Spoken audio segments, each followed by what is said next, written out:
భక్తివర్ణ ప్రేక్షకులకు శుభోదయం. 24/4/2025 స్వస్తి శ్రీ చాంద్రమానం విశ్వావసునామ సంవత్సరం ఉత్తరాయణం వసంత ఋతువు చైత్రమాసం కృష్ణపక్ష ఏకాదశి గురువారం. ఈరోజు ఏకాదశి ఉదయం 10:14 వరకు, నక్షత్రం శతభిష నక్షత్రం ఉదయం 6:52 వరకు, ఈరోజు రేపు ఉదయం 5:42 వరకు పూర్వభాద్ర, తెల్లవారుదిన మళ్ళీ 5:40 పూర్వభాద్ర కూడా వెళ్ళి ఉత్తరాభాద్ర కూడా రేపు వస్తుంది. వర్జ్యం మధ్యాహ్నం 12:58 నుండి మధ్యాహ్నం 2:29 వరకు, దుర్ముహూర్తాల ఉదయం 9:52 నుండి 10:42 వరకు, మళ్ళీ మధ్యాహ్నం 2:52 నుండి 3:42 వరకు కూడా దుర్ముహూర్తాలు ఉన్నాయి. సూర్యోదయం 5:42, సూర్యాస్తమయం 6:13. అమృత గడిలు రాత్రి 10:05 నుండి 11:36 వరకు. రాహుకాలం ఈరోజు మధ్యాహ్నం 1:30 నుండి 3 గంటల వరకు రాహుకాలం. శుభ సమయం ఉదయం 6 గంటల నుండి 7 గంటల వరకు ఉదయ శుభకాలం, మధ్యాహ్నం 3 గంటల నుండి 4 గంటల వరకు శుభకాలం. బ్రహ్మయోగం మధ్యాహ్నం 12:30, బాలువ ఉదయం 10:14, భవ రాత్రి 9:18. ఈరోజు ఏకాదశి ఉపవాసం చేసేటువంటి వాళ్ళు పూర్తి ఏకాదశి ఉన్నట్లుగానే, అంటే 10-14 వరకు ఉన్నప్పటికీ పూర్తిగా ఏకాదశి ఉన్నట్లుగానే మనం భావన చేయాలి. రేపు ద్వాదశి మట్టికి ఉదయం 8:21 వరకే ఉంది కాబట్టి 8:20 లోపుగానే రేపు ద్వాదశి పారాయణ రేపు పూర్తి చేసుకోవాలి.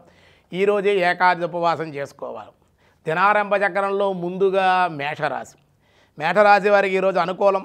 కొత్తగా నిర్ణయాలు, అలాగే కొత్త మిత్రుల కలయిక, ప్రయాణాలు ఉండే అవకాశం. వృషభ రాశి అధిక ఖర్చులు, అనవసర ప్రయాణాలు, దైవ చింతన.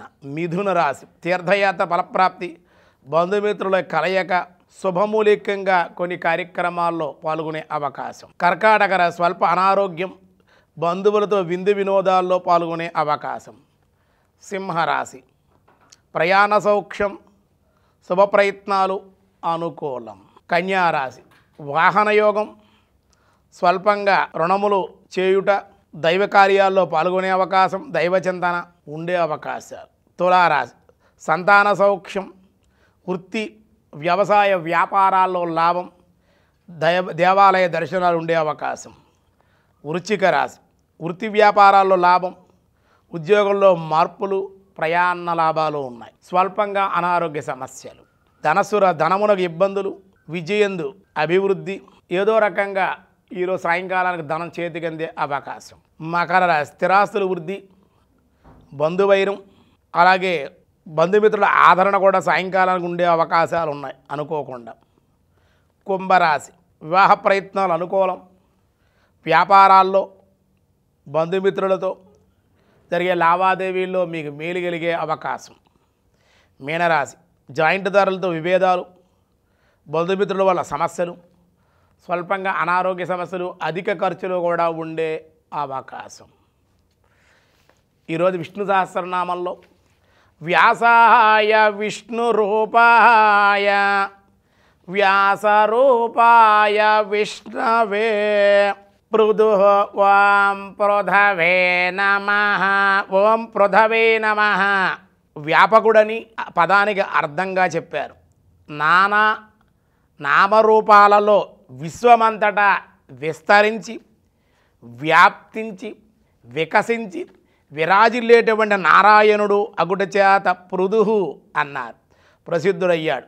భగవానుడు విశ్వమయుడగుట చేత సర్వభూతాలయందు దయా ప్రేమ కలిగి ఉండుటయే భగవద్ దర్శనమగును.